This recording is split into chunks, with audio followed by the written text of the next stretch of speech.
Grab record. Oke. Jadi selamat siang teman-teman semuanya.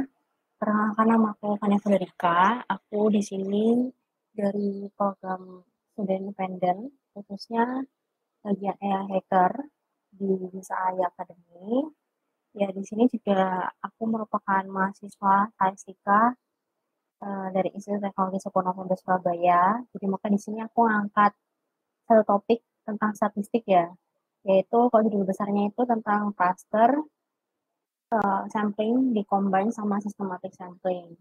Cuman sebelum nanti ngarah ke sana, aku bakal bahas beberapa poin-poin dulu, kayak teknik sampling dan surveinya itu gimana, dasar-dasar sampling, kemudian bahas juga cluster sampling itu gimana, systematic sampling, baru ke bagian topik intinya kita, yaitu ketika cluster sampling digabung dengan systematic sampling gitu. Nah, jadi pertama mulai dulu dari definisi dari teknik sampling. Jadi yang namanya teknik sampling itu adalah gimana caranya kita ngumpulin informasi atau data terhadap sebagian anggota populasi gitu. Jadi kita nggak perlu nih data atau tanyain atau survei ke semua orang yang ada di populasinya kita, tapi cukup kita ambil sebagian anggota populasinya atau bisa kita bilang sampelnya aja. Nah, apa sih tujuan sampling itu sendiri? Yang pertama tuh untuk membuat inferensi atau istilahnya kesimpulan umum tentang karakteristik populasinya kita. Kemudian yang kedua, untuk membuat prosesnya tuh jadi lebih efisien, biayanya lebih rendah, dan lebih teliti jadinya. Karena kalau kita sampel ya, kita pakai sampel aja, pasti biaya survei kita tuh bakalan lebih murah. Karena unit penelitian yang perlu kita data tuh jadi lebih dikit kan.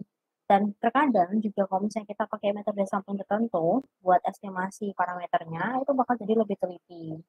Nah, di sini juga ada alasan dilakukan sampling yang tadi aku jelasin, yaitu pertama waktunya bakal lebih hemat, tenaga untuk surveinya juga lebih ringan, biayanya bakal lebih sedikit, dan terkadang nih ada beberapa uh, unit penelitian itu bisa aja merusak habitat. Contohnya, uh, misalnya kita mau meneliti tentang terumbu karang gitu ya.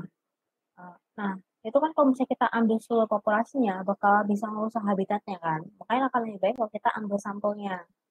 Terus juga misalnya contoh yang lain adalah ketika kita mau ngecek kecacatan pada suatu produksi. Nah, itu kan nggak mungkin ya kita bukain seluruh produksi barang-barangnya. Ya, yang jadinya nanti malah pabriknya bakal bangkrut kan. Makanya lebih baik kita ambil sampel aja. Ambil beberapa sampel dari dus-dus produksi itu buat kita cek nih ada cacatnya nggak sih, apa tulisannya udah oke, apa barangnya ada yang robek dan sebagainya. Terus juga terkadang eh, kenapa dilakukan sampling itu? Karena jumlah elemen dalam populasinya terlalu banyak. Jadi makanya kita lebih baik gunain sampel. Contohnya apa? Contohnya misalnya kita mau tahu kandungan darah hemoglobin gitu dalam ya kandungan hemoglobin dalam darah manusia. Karena kan nggak mungkin ya kita ambil seluruh populasinya atau istilahnya kita ambil seluruh darah manusianya itu. Kan nggak mungkin ya kan? Makanya kan lebih baik kita ambil sampelnya sekian mili gitu dari darah manusia gitu. Kemudian itu ini untuk perbedaan sensus dan sampling kayak pernah ya mungkin di berita-berita ada terdengar istilah sensus gitu kan. Misalnya sensus kependudukan yang dilakuin tim BPS setiap 10 tahun sekali atau sensus Susenas, sensus itu survei ya, survei ekonomi nasional itu yang dilakuin setiap 3 atau 5 tahun sekali. Nah, gitu. Nah, itu apa sih sebenarnya bedanya sensus atau sampling?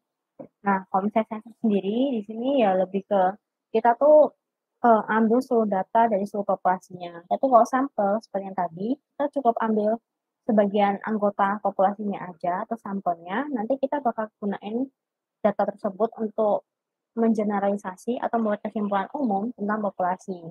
Kemudian kalau sensus sendiri juga pasti bakal butuh biaya dan waktunya yang lama ya. Makanya biaya yang APBN ya kalau nggak salah yang diestimasi sama pemerintah pun juga untuk sensus ini bakal banyak banget kan yang setiap 10 tahun sekali itu. Kemudian kalau sampling juga bakal lebih cepat, bakal lebih ekonomis gitu.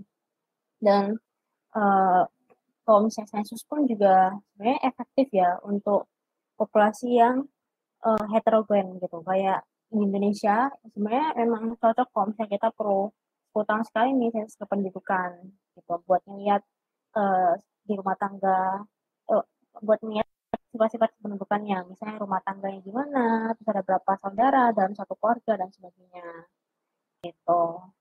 Nah, kemudian yang perlu diketahui juga adalah unsur-unsur sampling. Jadi, dalam sampling itu sendiri ada beberapa istilah yang perlu teman-teman ketahui. Pertama tuh kayak populasi, ada juga sampel, ada juga random, ada juga representatif, ada juga generalisasi, ada juga parameter dan ada statistik gitu kan. Apa sih ini semua?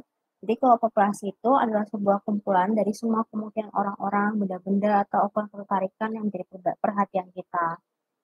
Ya misalnya kita pengen estimasi ya rata-rata pendapatan rumah tangga di suatu wilayah di Indonesia. Nah itu berarti nanti populasinya ya seluruh rumah tangga di wilayah tersebut di Indonesia gitu. Nah kalau sampelnya berarti kita ambil sebagian, mungkin kita ambil cukup 100 rumah tangga aja yang jadi perhatiannya kita. Kemudian yang namanya sampling atau pengambilan sampel mau nggak mau itu harus memenuhi asumsi random atau acak gitu. Ya, kenapa kok perlu ada random ini? Karena biar ada anggapan atau asumsi bahwa anggota populasi itu memiliki kesempatan yang sama untuk terambil gitu. Misalnya kayak gini ya, kita punya eee, sampel tadi 100 rumah tangga di suatu wilayah tadi. Nah, usahain nanti pas pengambilan sampel itu nggak ngacak gitu, ngacaknya bisa banyak, misalnya, pakai undian gitu ya, kita kita urutin rumah tangga tersebut dari 1 sampai 100 terus kita pakai undian gitu, kita acak gitu ya, terus mana angka yang keluar itu yang jadi, sampel-sampelnya kita lagi. Nah, itu bisa. Jadi yang penting anggota populasinya atau rumah tangga tadi itu memiliki kesempatan yang sama untuk terambil. Kemudian juga ada representatif ya, dari kata represent kan artinya mewakili kondisi populasi. Jangan sampai nih kita sebenarnya misalnya kita punya tadi ya sampel satu rumah tangga, kita estimasi rata-rata pendapatannya, misalnya sekian. Misalnya ada di rentang eh, tinggi menengah ke atas gitu ya. Ternyata pendapatan rumah tangga di wilayah ini nih dari sampel-sampelnya kita bisa estimasi kalau pendapatannya dari menengah sampai ke atas gitu. Tapi ternyata pas kita lihat cek seluruh populasinya itu enggak ternyata dari pendapatannya dari menengah ke bawah. Nah, itu kan salah kan, nggak mewakili kondisi populasi. Padahal kita maunya sampel tersebut biayanya minimal gitu ya. Terus waktunya juga lebih efisien, tapi juga bisa mewakili kondisi populasinya gitu. Kemudian juga ada generalisasi yaitu membuat kesimpulan umum. Eee, jadi kayak yang kayak tadi misalnya sebanyak sekian rumah tangga berada di pendapatan, menengah ke bawah kayak gitu-gitu. Kemudian juga ada 2 hal yang penting yaitu parameter dan statistik. Mungkin di sini ya lanjut lagi, untuk gambarannya apa itu parameter sama statistik. Jadi kalau misalnya tadi populasinya kita itu yang misalnya kayak tadi rumah tangga di suatu wilayah, nah nanti besaran-besaran yang menggambarkan populasi itu namanya parameter. Contohnya parameter itu kayak ada di sini ya, ada mu di sini nunjukin rata-rata, jadi misalnya kayak tadi rata-rata pendapatan gitu. Kemudian apalagi nih parameter, contoh parameter, yaitu varians gitu ya, varians juga bisa. Kemudian juga ada proporsi, misalnya kita pengen tahu nih mmm, proporsi mahasiswa di suatu, universitas yang memiliki kendaraan misalnya, itu juga bisa jadi parameter. Nah, sementara kalau statistik gitu ya, kita kan sering ya dengar statistika, statistik, kayak gitu-gitu. Ya di sampling pun juga ada, eee, istilah namanya statistik, atau kalau di sini artinya besaran yang menggambarkan sampel.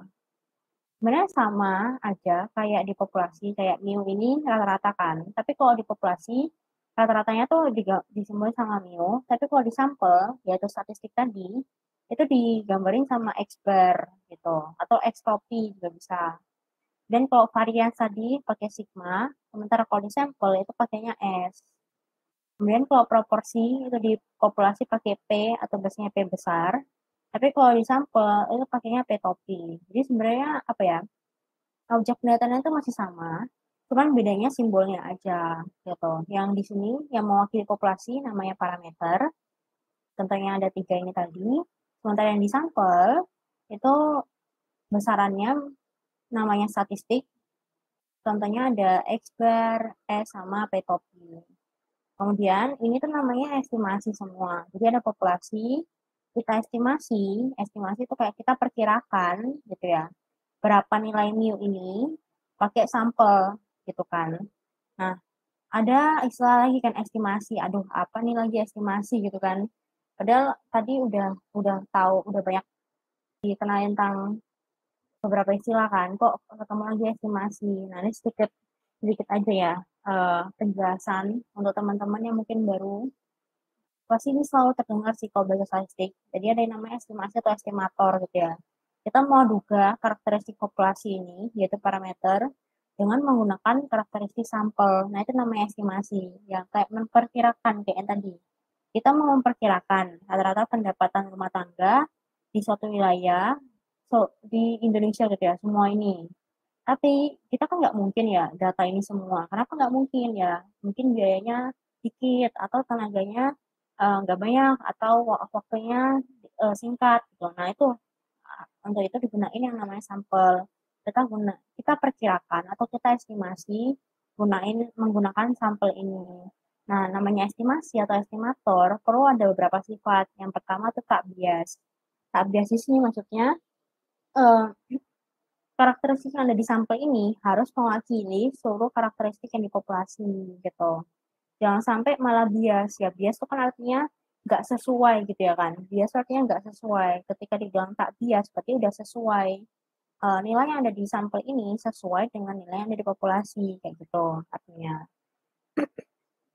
Kemudian uh, kalau yang ada di efisien ini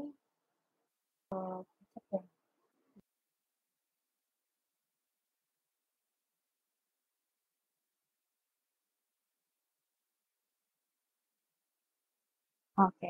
Nah, kemudian sifat estimator yang baik itu adalah efisien atau memiliki variasi yang kecil. Jadi nanti kalau misalnya kita sampelin kayak gini, ya pasti selalu ada errornya kan. Misalnya errornya sekian gitu. Rata-rata pendapatan uh, rumah tangga di Jawa Timur gitu. Dari sampelnya kita tuh dari rentang sekian sampai sekian. Nah, pasti ada errornya. Kita tambahin misalnya sekian sekitar 5% kayak gitu-gitu. Nah, itu jangan sampai malah variasinya atau errornya tuh tinggi kan. Jadi nanti nggak efisien dong, nggak bagus uh, karakteristik populasinya. Kemudian yang ketiga itu adalah konsisten. Konsisten di sini tuh yang sebenarnya mengikut prinsip parsimoni gitu ya. Kalau misalnya sampelnya di sini, kalau bisa minimal untuk menjawab kebutuhan di populasi, itu bakal lebih bagus kan. Tapi kalau misalnya dia makin diperbanyak nih sampelnya, misalnya dia nggak cuma ambil 4 ya, tapi kita ambil sekitar setengahnya dari populasi ini. Seharusnya nanti hasilnya bakalan lebih baik kan, kayak gitu kan harusnya. Errornya bakal lebih kecil. Nah itu ada itu yang namanya sifat konsisten. Jangan sampai kita ambil 4, oke udah baik hasil estimasinya. Tapi ketika diambil setengah, loh kok makin jauh.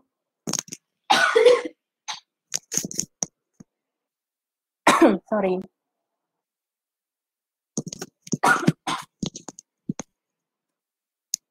Oke, aku lanjut. Kemudian yang namanya estimator itu sendiri pengenalan aja, ada nama estimator titik sama estimator interval. Ini nggak akan aku bahas rumusnya. Yang penting yang perlu teman-teman ketahui adalah terkadang itu ketika kita mau estimasi termasuk estimasi populasi pun akan lebih baik kalau gunain estimasi interval. Kenapa? Karena nanti penaksirannya tuh kan berarti berada di interval kan, di rentang sekian sampai sekian gitu. Nah itu lebih baik karena mengandung kesalahannya itu lebih sedikit gitu loh. Uh, Misalnya kayak tadi ya, aku ulang lagi ya contohnya ya. Uh, Rata-rata pendapatan rumah tangga di Jawa Timur gitu. Nah, kita lebih baik kita pakainya dalam rentang, yaitu dalam rentang uh, 7 juta sampai gitu ya, sampai 50 juta kayak gitu. Jangan kalau misalnya teman-teman pakai estimasi yang titik, yaitu rata-rata pendapatan rumah tangga di Jawa Timur sekitar 10 juta, nah kayak gitu. Nah itu bakalan mengandung peluang kesannya tuh bakal lebih besar. Jadi baik kalau misalnya kita pakai estimator interval gitu. Nanti jika di eee, case-case selanjutnya, contoh-contoh selanjutnya juga bakal aku selalu pakai estimasi yang interval gini, dalam rentang.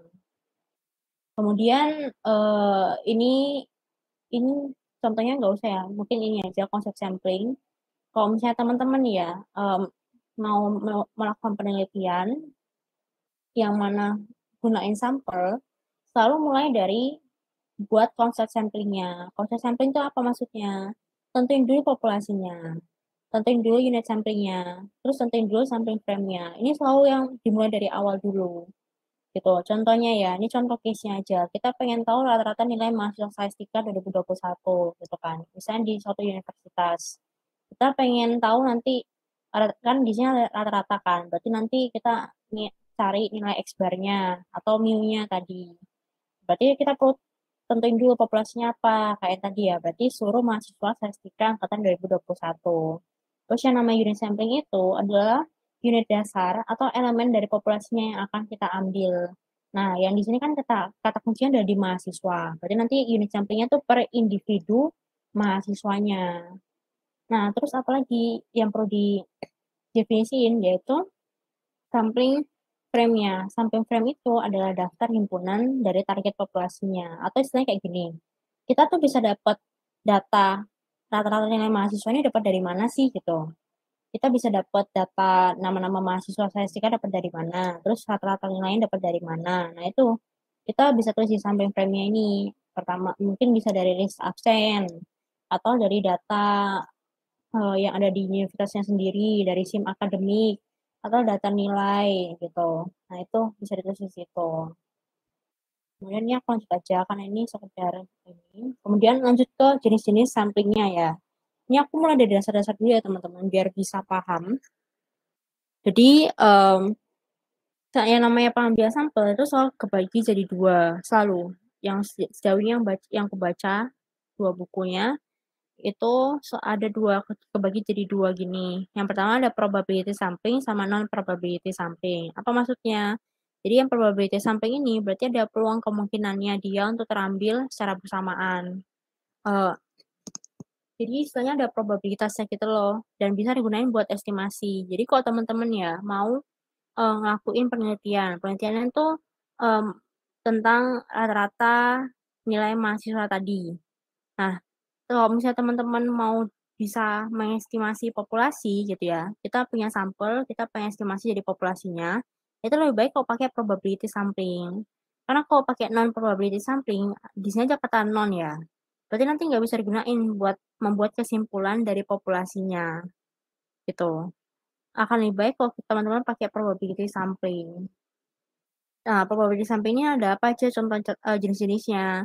Yang pertama ada simple random sampling. Jadi namanya aja simple ya. Ya pokoknya kita punya populasi, kita pengen kita ambil beberapa elemennya, yang mana setiap elemennya itu punya probabilitas yang sama. Contohnya apa? Contohnya pengen pengambilan angka dari dadu, yang kayak biasanya yang ada di soal-soal matematika SMA kita dulu. Itu pengambilan jumlah angka di dadu, terus juga mmm, uang koin yang ada angka sama gambarnya, itu sekedar sistematik simple random sampling juga. Atau kayak pengundian ibu-ibu arisan gitu ya. Ada 6 ibu-ibu arisan, siapa sih yang hari ini kepilih gitu. Pakai undian gitu kan pakai apa sih, kayak, surat-surat gitu, terus nanti keluar ya kan, dia habis dikocok itu, terus habis itu keluar nomor undiannya. Nah itu contoh simple random sampling. Kemudian yang kedua ada yang namanya stratified sampling, yaitu di strata. Jadi misalnya contoh case-nya adalah, eee, kita pengen mengestimasi rata-rata pendapatan masyarakat di suatu kota. Nah ternyata kota ini bisa kebagi jadi 2 wilayah. Wilayah yang desa sama wilayah kotanya gitu, wilayah kabupatennya. Nah kalau misalnya bisa dibagi 2 kayak gitu, itu nanti masuk ke stratified sampling. Kemudian ada yang namanya cluster atau istilahnya unit penelitian kita yang wilayah tadi, itu dibagi jadi berapa blok-blok area. Contohnya, rata-rata apa ya, jangan pendapatan lagi deh. Misalnya rata-rata mmm, indeks, eee, rata-rata jumlah, pekerja yang menganggur gitu ya, jumlah pekerja yang menganggur di suatu rumah tangga di wilayah Jawa Timur kayak gitu. Nah itu kalau misalnya kita kan setiap Jawa Timur tuh ada wilayah, ada tiap apa sih namanya, koordinat wilayahnya kan. Di sini wilayah Surabaya, di sini Gresik, di sini, Solo dan sebagainya kayak gitu. Nah itu bisa kita jadiin sebagai klaster atau unit sampling-nya kita. Nah kalau kayak gitu, kita bagi jadi blok-blok wilayah, nanti pakainya cluster sampling. Kemudian juga ada systematic sampling, artinya kita mengambil sampelnya itu dari titik awal, kemudian loncat sekian sekian, elemen gitu. Misalnya contohnya ini biasanya ada di pabrik-pabrik untuk melihat kecacatan suatu produk, misalnya kita punya barang ya, ada 100 dus gitu. Nah 100 dus itu punya urutan dari 1 sampai 100. Nah terus kita mau pakai systematic sampling buat lihat kecacatannya, ngambil sampel yang mana nih gitu. Berarti kita bisa nanti lewat perhitungan ya, misalnya diambil, eee, sampel tiap 3 loncatan, berarti nanti mulai dari 1, terus diambil lagi dus yang keempat, diambil lagi dus yang ketujuh, diambil lagi dus yang ke-10 dan sebagainya, kayak gitu. Kemudian terakhir adalah multi-stage level sampling, di mana, pengambilan sampel itu melalui beberapa level. Jadi, kayak kemarin contoh final project-ku, itu pengen mengetahui, proporsi jumlah rumah tangga yang ikutan mudik nih, ketika ada pandemi COVID-19 gitu. Nah itu nanti misalnya mau diteliti sampai dari provinsi sampai ke RT-nya gitu ya, sampai ke desanya, lewatin beberapa elemen-elemen gitu, elemen level. Nah, berarti itu namanya nanti masuk ke multi-stage level sampling.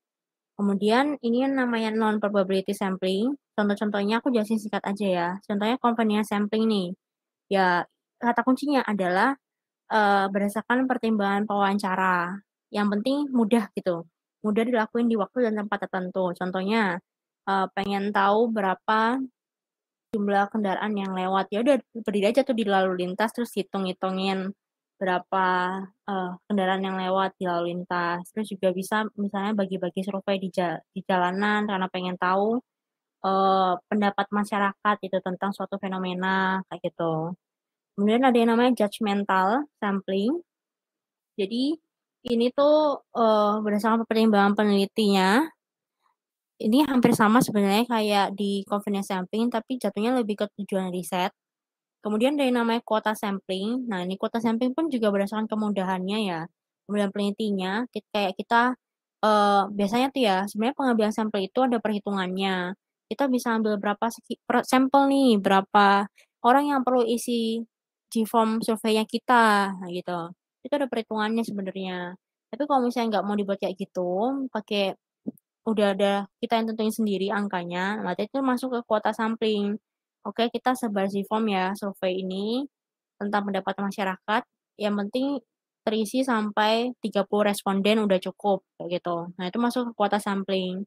Kemudian yang terakhir ada namanya snowball sampling. Jadi ini juga untuk case-case tertentu, misalnya kita pengen meneliti, jumlah penderita HIV gitu ya, atau jumlah kaum waria, wanita pria yang ada di Indonesia. Nah, itu kan sebenarnya agak susah ya datanya, karena kalau dulu ini tuh cukup kayak tersembunyi gitu kan. Intinya orang itu nggak maulah nge-spill identitasnya.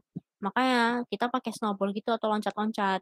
Kita tanya dulu responden pertama, yang mana yang kaum waria tadi. Terus nanti kita tanyain ke dia, ada nggak lagi temennya yang, kaum waria untuk kita, wawancarai kayak gitu. Itu yang namanya snowball sampling. Ini sedikit perbedaan aja, kalau misalnya non-probability sampling itu, dia nggak menggunakan konsep peluang, jadi makanya sebenarnya nggak baik ya buat generalisasi populasi. Ini pokoknya non-probability sampling yang kayak tadi, gunanya buat kemudahan penelitian kita aja. Dan gunanya juga untuk statistika deskriptif aja. Cuman untuk tahu berapa jumlahnya gitu, berapa, eee, orangnya, berapa rata-ratanya, kayak gitu. Tapi kalau misalnya probability sampling udah gunain konsep peluang atau probabilitas bisa digunakan buat analisis inferensial atau uji statistika. Ini yang tadi aku bilang lagi, penentuan besarnya N jumlah sampel itu sebenarnya kalau di statistika sendiri itu ada hitung-hitungannya teman-teman. Nggak bisa kita langsung, ya udah deh kita nanti ambil 30 responden atau 50 responden jadi peneliti, jadi unit penelitiannya kita. Nah, itu nggak boleh asal kayak gitu. Ada banyak hal yang nentuin berapa besarnya N jumlah sampel. Yang perlu aku highlight di sini adalah penentuan teknik sampelnya dan juga parameternya. Karena misalnya nanti teman-teman mau pakai yang cluster sampling, misalnya gini ya, nanti beda lagi gitu, berapa jumlah N-nya sama yang stratified, nanti beda, karena rumus perhitungannya itu bakal beda-beda semua, gitu. Kemudian kita masuk ke topik intinya kita, yaitu cluster sampling, kayak tadi ya, yang namanya cluster sampling, berarti nanti kita bakal gunain blok-blok area di suatu daerah. Di sini kata kuncinya. Ini. Nah, biasanya tuh banyak case-case-nya. Misalnya kayak gini ya, kita pengen tahu berapa sih jumlah penduduk di wilayah Jawa Timur, berapa sih jumlah penduduk minoritas. Nah, ini minoritasnya bisa sih aspek-aspeknya mulai dari agama atau ras tertentu mungkin dan sebagainya. Mungkin juga pengen tahu nih karakteristik dari jumlah penduduk yang lebih dari 65 tahun, berarti yang udah usia lanjut. Dan mungkin juga pengen tahu nih berapa jumlah pemilik dan penyewa bangunan. Jadi banyak banget ya case-case yang bisa diangkat untuk cluster sampling ini. Yang penting intinya adalah yang namanya rencana sampling ya. Berarti tujuannya itu adalah kita bisa dapetin jumlah informasi sebanyak mungkin, sememadai mungkin tentang parameter populasinya dengan biaya dan variasi yang sekecil mungkin. Gitu. Itu tujuannya kita gunain sampling. Jadi jangan sampai kita tahu case-nya kayak gini, tapi ternyata kita gunain metodenya salah, takutnya malah biayanya yang dikeluarin bakal jauh lebih banyak dan error-nya juga bakal lebih besar. Jadi perlu banget teman-teman highlight kalau ada case ini lebih baik pakai teknik teknik metode sampling apa ya, kayak gitu. Nah, untuk case ini karena tadi pakai cluster, berarti nanti kita bakal pakai blok-blok area. Contohnya kayak gini, ini definisi dulu ya. Ini kayaknya tadi udah. Ya, jadi sampling unitnya adalah kelompok kelas atau cluster-cluster. Kemudian alasan kenapa digunain cluster sampling karena dia bisa minimalin biaya dari sistematik dari simple random sampling sama stratified karena biaya untuk mendapatkan seluruh risk frame tuh bakal lebih mahal dan susah tuh didapetin. Contohnya kayak kita mau estimasi pendapatan rumah tangga di kota besar. Bakalan lebih susah nih kalau kita tanyain ke RT-RT-nya gitu, ke rukun tetangga, ke apa sih, ketua RT-nya kita, misalnya di suatu kayak gitu, ditanyain, ada nggak sih frame list rumah tangganya? Itu bakal susah loh buat dapetin datanya, karena kadang bisa nggak lengkap, kadang nggak ke-update, atau kadang-kadang eh, butuh waktu yang lama gitu buat dapetin frame list-nya. Makanya kalau misalnya kita nggak punya nih frame list-nya, bakal lebih baik kalau kita pakai cluster tadi. Kemudian, alasan kedua kenapa digunakan cluster sampling pun, karena elemen-elemen dalam cluster itu bakal dekat secara geografik. Jadi nanti bakal biaya transportasinya lebih mudah. Contohnya, contohnya kayak gini ya, kayak, bentar. Nah, ini contoh ilustrasinya. Jadi ada populasi nih. Kita bagi jadi beberapa klaster kayak gini. Klaster satu, ini anggap klaster ini misalnya anggap kota-kota ya. Ini kota Surabaya, ini kota Gresik, ini kota Solo, ini kota apa lagi? Kota Madura dan sebagainya gitu ya. Nah, dalam klaster ini ada berapa unit penelitian atau individunya. Nah, jadi antar kelompok, berarti antar kelompok tuh antar ini sama antar kelompok yang ini itu relatif homogen. Kenapa kalau dibilang relatif homogen ya? Karena data jadi sini ada yang warna oranye-oranye, terus juga ada yang warna biru. Nah, itu kan berarti nunjukin kan dia homogen. Tapi dalam satu kelompok ini, kita bisa bilang relatif heterogen kan. Heterogennya kenapa? Karena ada perbedaan nih, ada yang warna oranye sama ada yang warna biru. Nah, dari seluruh populasi ini yang kita bagi jadi beberapa klaster, akhirnya nanti kita ambil sampelnya aja. Ambil sampelnya pun juga bukan ambil satu orang ini, ambilnya bukan kita ambil satu orang gini ya, nggak kayak gini, tapi kita ambilnya langsung satu klaster kayak gini. Nah, di sini ceritanya kita cukup ambil 2 klaster, misalnya ngambil yang ini sama yang ambil yang ini. Nah, berarti ini nanti kita pakai data-datanya buat, taksir populasinya kita, kayak gitu.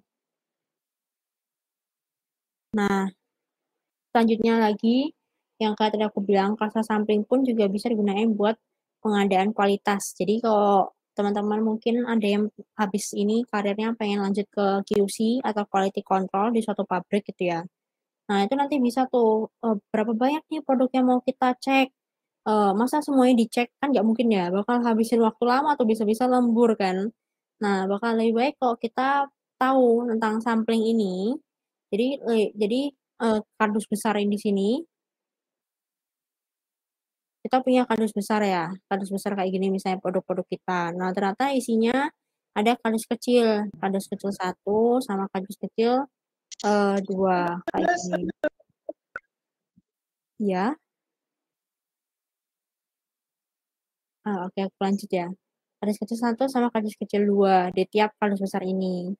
Nanti kita pengen identifikasi pencatatan produknya gimana, kayak yang tadi, kita ambil dulu sampelnya pakai satu klaster atau satu kardus besar ini, kita ambil, dapat satu, terus diacak lagi mungkin ambil yang ini. Nah, akhirnya kita punya 2 sampel klaster. Nah, ini aja, produk-produk ini aja yang kita, dicek gitu kan. Oh, ini ada kecacatan atau enggak, ada retak enggak, ada kegores atau enggak, ini juga, yang sebelah sini juga, yang sebelah sini juga, kayak gitu. Itu namanya cluster sampling. Kemudian ini lanjut aja. Nah, yang tadi aku bilang ya, karena ini udah mulai masuk ke statistiknya lagi, jadi aku bakal perkenalan nih yang namanya notasi. Notasi itu kayak simbol-simbol gitu, dan ini ada penjelasannya, kalau N besar itu biasanya nunjukin populasinya kita, N kecil itu nunjukin sampelnya kita. Nah, tadi sampelnya kita tuh klaster, bahkan nanti jumlah dari klasternya. Kemudian yang namanya MI, MI itu adalah jumlah elemen. Contohnya kayak tadi, kalau di sini, ini bisa kita bilang N besarnya itu ada 6. Dari mana 6 gitu kan, dari kardus besarnya ada berapa?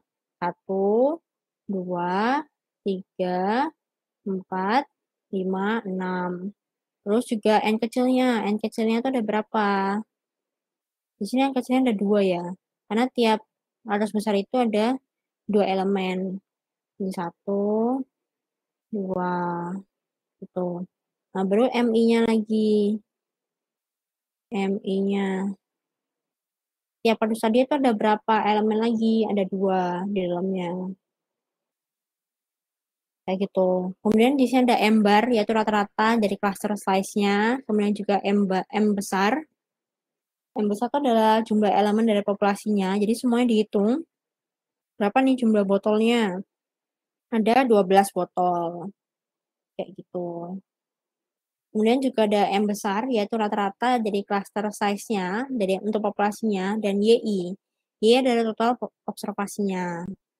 Ini baru notasinya ya, mungkin bakal lebih jelas kalau nanti di contoh soalnya.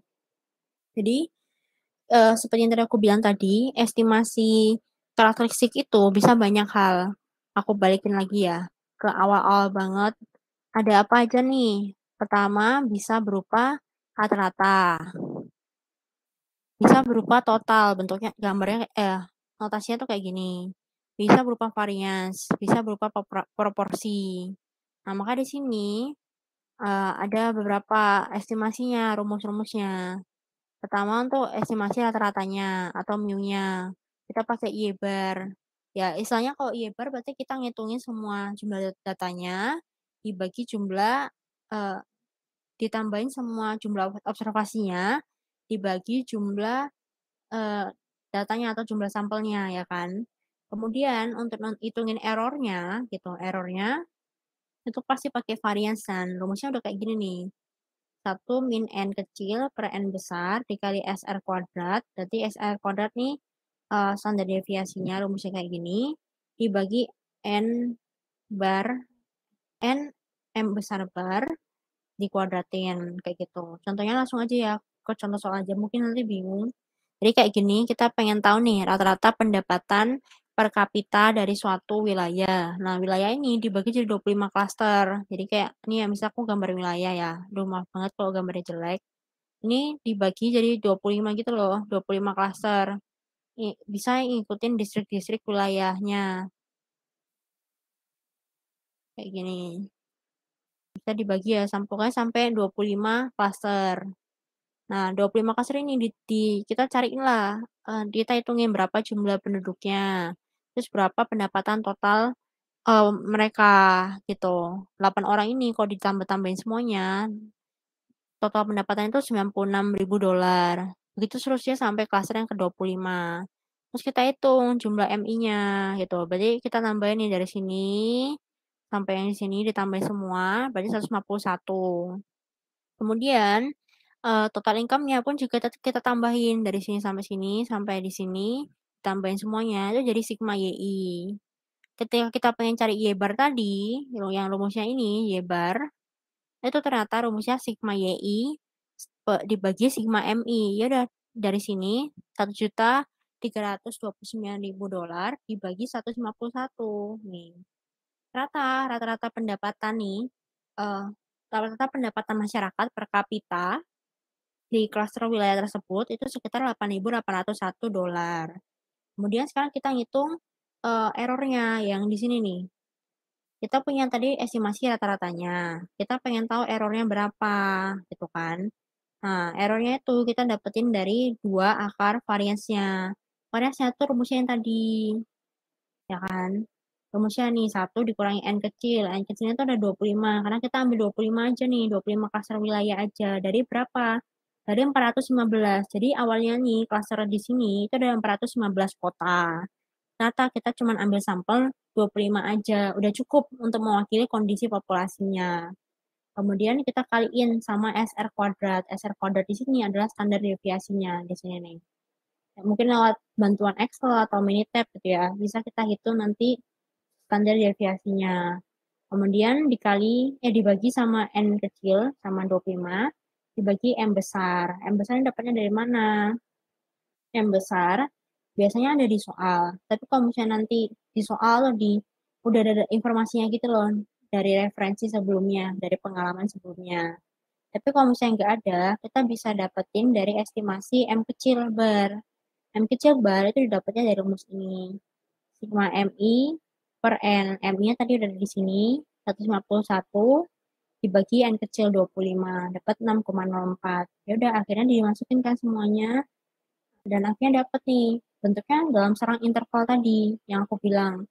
Eee, rata-rata pendapatan masyarakat per kapita di klaster wilayah tersebut yaitu sekitar 8.801 dikurangi 1617 gitu ya, sampai 8.801 ditambah 1617 gitu. Nah, jadi kita buat dalam rentang interval.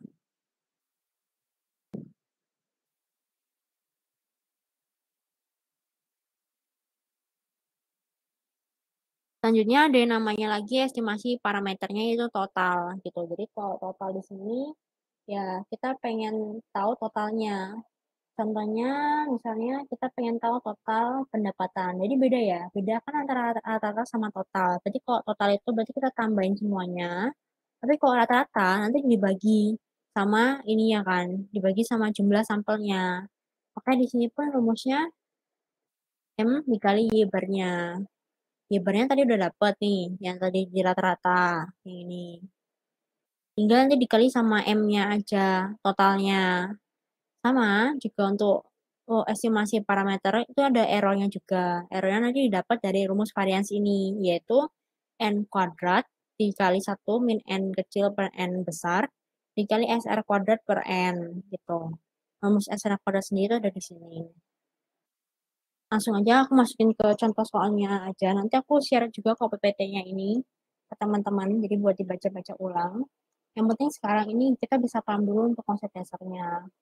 Jadi di awal tadi kita dapat Y-bar-nya ada 8801 kan, dari hasil perhitungan tadi. Ya udah, kalau misalnya pengen tahu totalnya berapa, tinggal dikali sama total jumlah penduduknya aja yang ada di kota tersebut, yaitu 2.500. Jadi ternyata total pendapatan masyarakat itu sekitar 22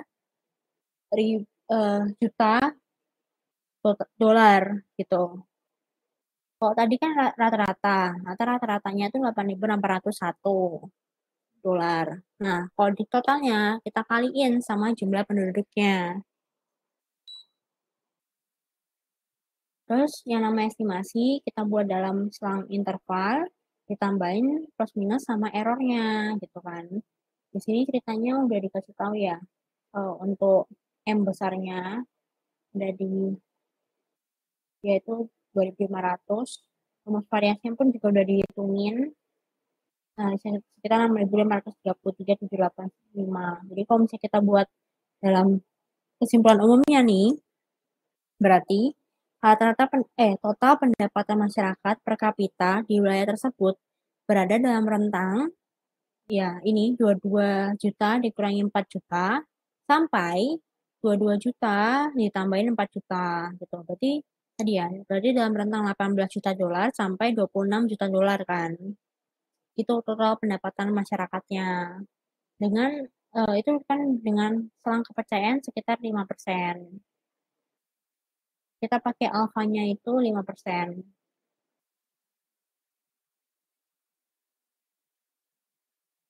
Oke. Terus ini sama aja, ini juga estimasi total. Yang bedain adalah kalau tadi estimasi totalnya kita dikasih tahu nih nilai M besarnya gitu nih. Rumus ini bergantung jika M besarnya diketahui. Tapi kalau misalnya nggak ada M besarnya di data sebelumnya, di pengalaman sebelumnya, pada soal gitu ya. Kalau nggak ada, kita nanti pakai rumusnya yang ini. Ketika M-nya nggak diketahui, kita pakai rumusnya N Y bar T gitu. Cuma bedanya gitu aja.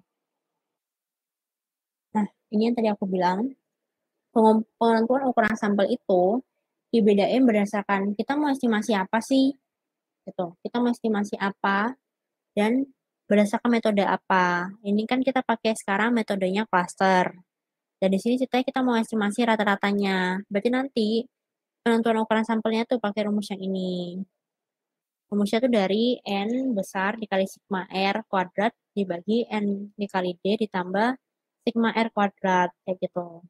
Nah, D-nya sendiri di sini itu pakai ini, rumusnya B kuadrat dikali M bar kuadrat per 4.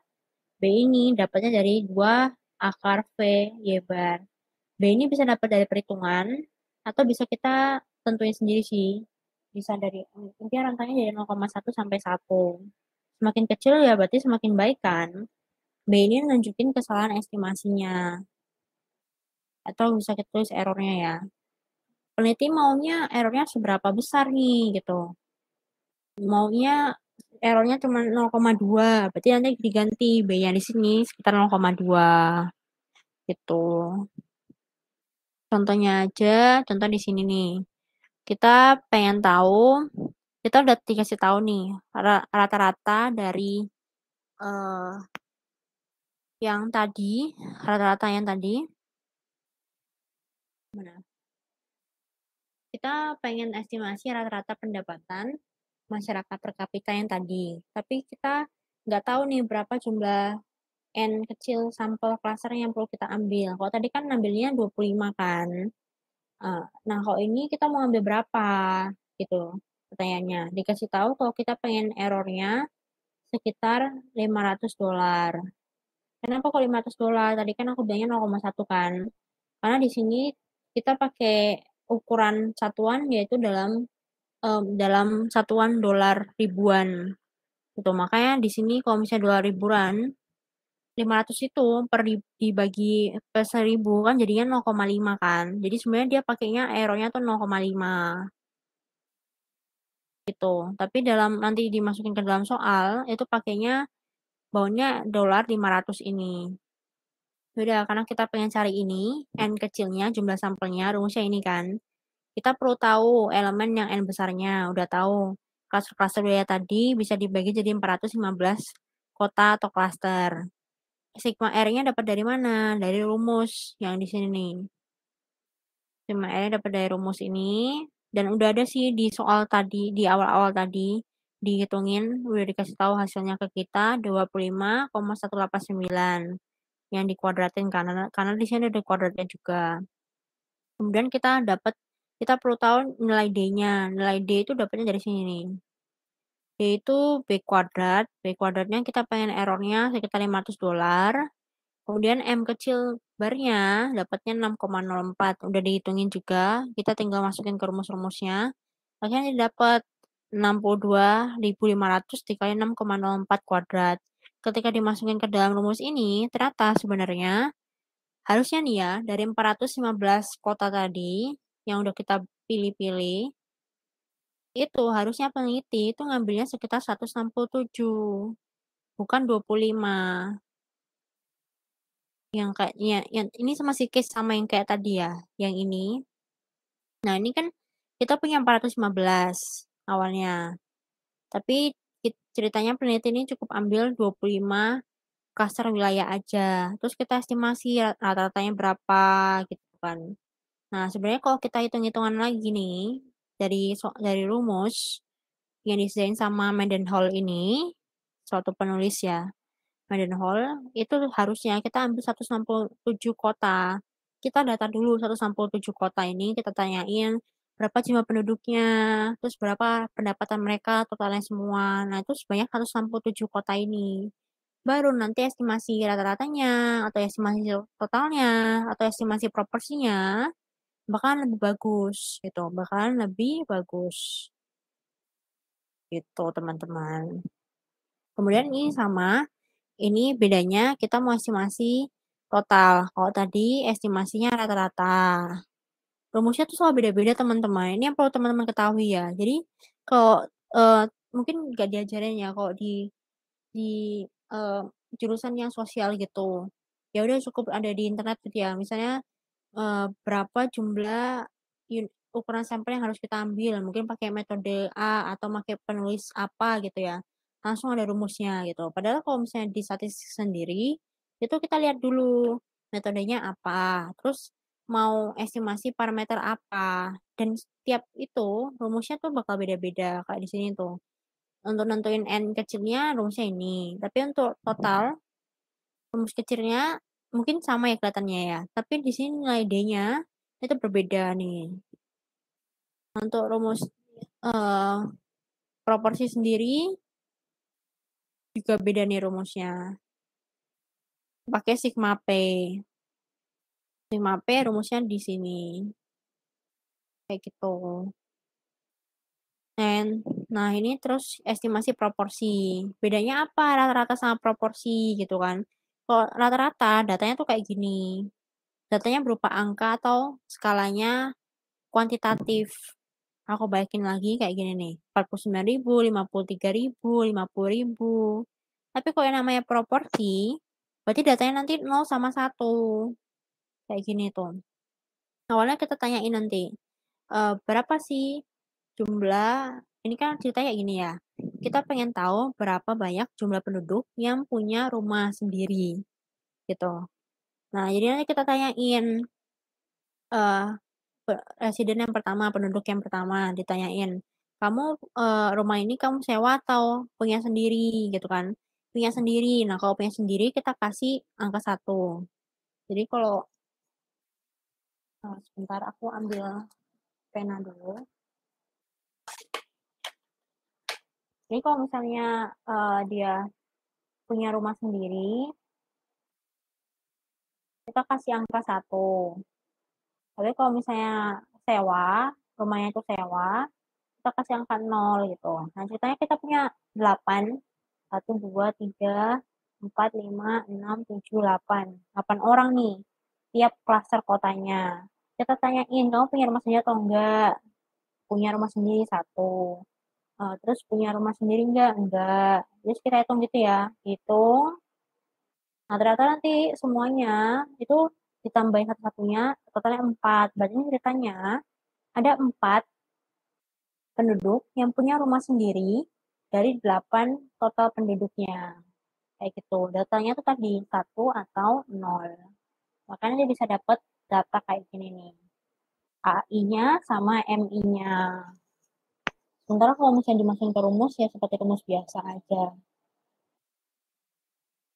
Untuk estimasi proporsinya kita pakai P-topi, yaitu sigma AI dibagi sigma MI. Kemudian untuk estimasi variasnya atau errornya, error kan selalu identik sama variasnya ya. Untuk berapa sih range kesalahannya. Pakai varians, rumusnya yaitu ini. 1 min N kecil per N besar dikali SP kuadrat per N dikali M bar kuadrat. Kayak gitu. Mungkin aku lanjutin aja ya. Nah, ini yang inti utamanya nih. Sama aja ada tambahan bonus lagi, apa ya, cluster bisa digabung sama sertifikasi ya. Jadi kan topik judul webinar kita di sini adalah gimana kalau cluster kita gabungnya sama metode yang lain gitu kan. Di sini kita mau gabungin pakai systematic random sampling. Ya, jadi sederhana banget sih caranya. Estimasi parameternya itu nanti ngikutin yang di awal-awal tadi nih. Kamu mau estimasi proporsi kah? Atau estimasi total? Atau estimasi rata-rata? Itu nanti semuanya ikutin rumus yang ada di sini nih, yang di awal-awal tadi aku jelasin. Nah, bedanya apa kalau digabung? Kalau digabung, pakai systematic random sampling nih misalnya ya. Nanti metode pengambilan sampelnya itu yang pakai systematic random samplingnya. Contoh, aku langsung kasih contoh case realnya aja ya. Misalkan peneliti nih, pengen memutuskan ingin mengetahui rata-rata eh, pendapatan ya, rata-rata pendapatan tetap rumah tangga di suatu wilayah Jawa Timur. Kita punya 48 klaster kan, ada 48 kabupaten kota di Jawa Timur, tauku. Terus ceritanya di sini peneliti memutusin ambil 18 klaster aja deh gitu. Nah, caranya untuk ngambil sampel pakai sistem random sampling itu menurut Meadow di sini kita kita tarik dulu nilai K-nya atau K ini namanya kelipatan gitu loh. Rumusnya adalah N besar dibagi N kecil. Berarti di sini 48 dibagi 18 ya kan. Itu sekitar 2,67. Kalau kita bulatin ke atas berarti sekitar 3. 3 ini angka apa? Angka ganjil kan. Ketika K-nya angka yang ganjil, maka nanti sampel pertamanya itu pakai rumus ini. Berarti 3 tambah 1 dibagi 2, yaitu 4 dibagi 2 sama dengan 2. Artinya apa? Artinya kayak gini ya. Aku langsung contoh di Excel-nya aja. Ini sih.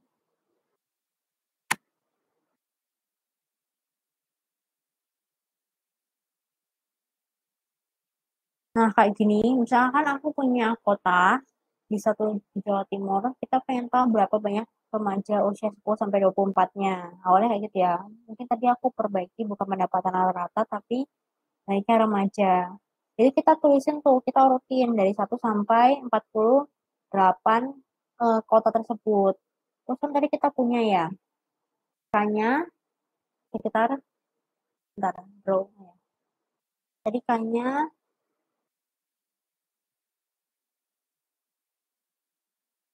sekitar 3.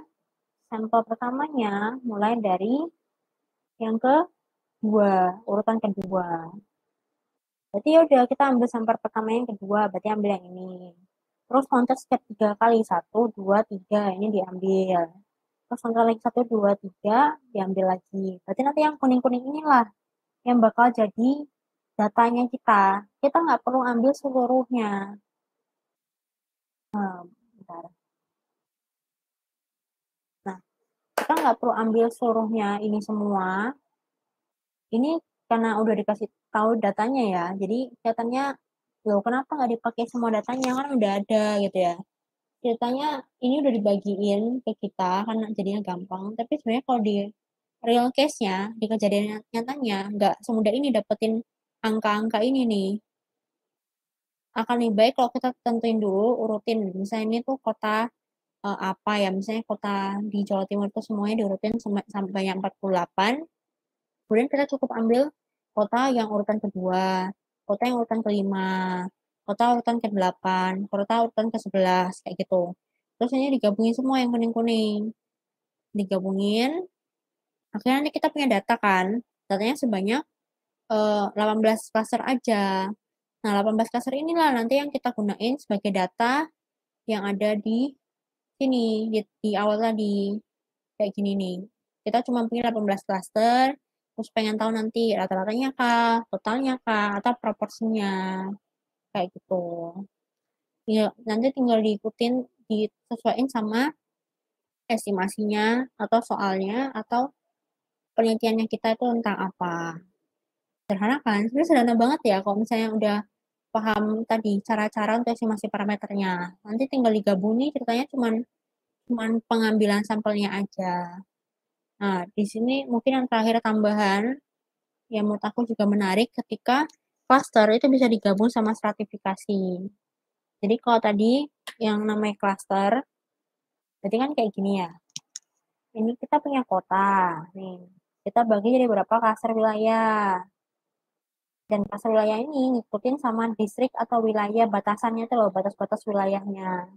Tapi kalau yang namanya stratifikasi, kita udah punya data. Yang ini tuh kota-kota yang ada di wilayah pendapatan menengah ke atas misalnya. Yang ini ada wilayah di pendapatan menengah ke bawah gitu. Nah ini kalau kita gabungin jadinya kayak gini nih. Kita bagi dia jadi dua strata. Ya, yang ini pendapatan menengah ke atas, yang ini pendapatan menengah ke bawah. Terus di tiap strata itu kita bagi jadi berapa blok-blok wilayah. Menarik kan? Nanti estimasi parameternya bakal jauh lebih uh, bagus lagi karena errornya bakal lebih kecil lagi dan lebih murah lagi nanti untuk kita survei datanya kayak gitu. Di sini ada beberapa syaratnya kok mau dibuat kayak gini. Yang pertama, wilayah tadi bisa dibagi jadi berapa strata. Kemudian kalau misalnya udah dibagi jadi bisa kalau udah bisa dibagi jadi berapa strata, kita bisa bagi juga jadi berapa klaster. Nah, kalau udah memenuhi syarat tersebut, bisa pakai cara ini. Dan juga ada syarat di mana antar stratanya independen. Independen itu artinya bebas, tidak saling numpuk gitu loh. Ini kan bisa kita pisah gitu loh istilahnya. Ini bisa kita pisah, mana yang strata pendapatan menengah ke atas, mana strata yang pendapatan menengah ke bawah. Gitu teman-teman. Kemudian ini sekedar rumus biasa aja. Jadi yang penting ada rumus di sini highlightnya. Kalau mau cari rata-ratanya tuh pakai rumus yang ini. Sementara untuk cari errornya itu pakai rumus yang ini. Ya, kelihatannya lebih panjang ya, atau lebih banyak dibandingkan yang tadi metode-metode sebelumnya. Tapi kalau misalnya nanti case-nya kita emang kayak gini nih, bakal jauh lebih bagus estimasinya. Oh, ini contoh soalnya ternyata ya. Yang terakhir mungkin di contoh soalnya aja. Yaitu apa? Contoh soal yang tadi paling awal. Misalnya kita punya yang ini namanya kota. Kita kan tadi awalnya punya data yang ini aja kan, yang ini aja. Nah, misalkan kita punya data sama total pendapatan masyarakat di suatu wilayah. Nah, ini bisa dibagi. Ini jadi kota yang ini di wilayah perkotaan, ini di wilayah pendesaan. Nah, di tiap wilayah tersebut kita bagi jadi berapa klaster gitu. Ini dibagi jadi eh ini awalnya dibagi jadi 415 klaster. Kita ambil 25-nya aja. Ini makanya diambil sampai 25 sampelnya aja. Yang pendesaan pun awalnya ada 168 klaster. Kita ambil cukup 10 sampelnya aja. 10 sampel klasternya. Terus nanti kalau misalnya mau dihitung, pakai rumus yang tadi, untuk estimasi rata-ratanya. Kemudian untuk dapetin errornya sekitar berapa ada di sini, itu pakai rumus variance tadi. Yang mana rumus variance tadi ada di sini. Nah, ini semua. Gitu.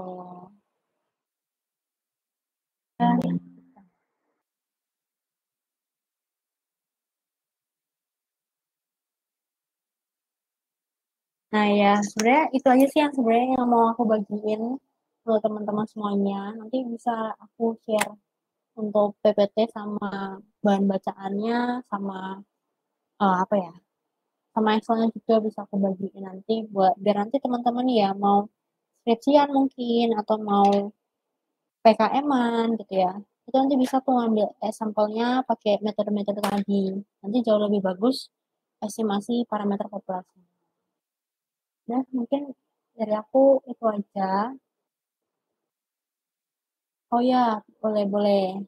Bentar ya. Ini bisa dibagi nggak sih? Em,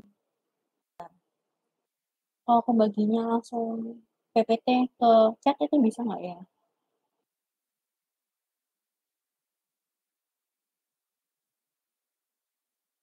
Aku bentar ya, aku minta waktu buat aku upload ke Drive dulu ya. Nanti aku share linknya. Mau ditunggu guys.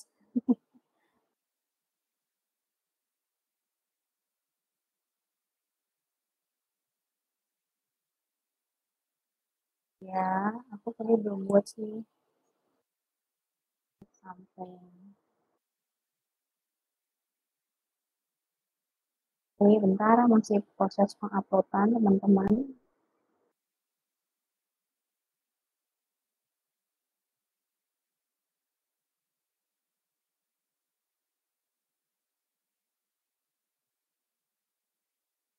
Mungkin yang bisa aku bagi PPT-nya sama bukunya aja ya teman-teman.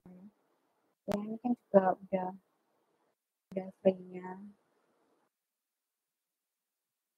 buat dibaca.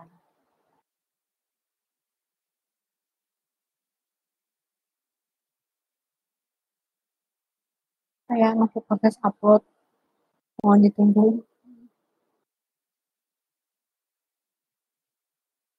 Ini aku share link drive-nya.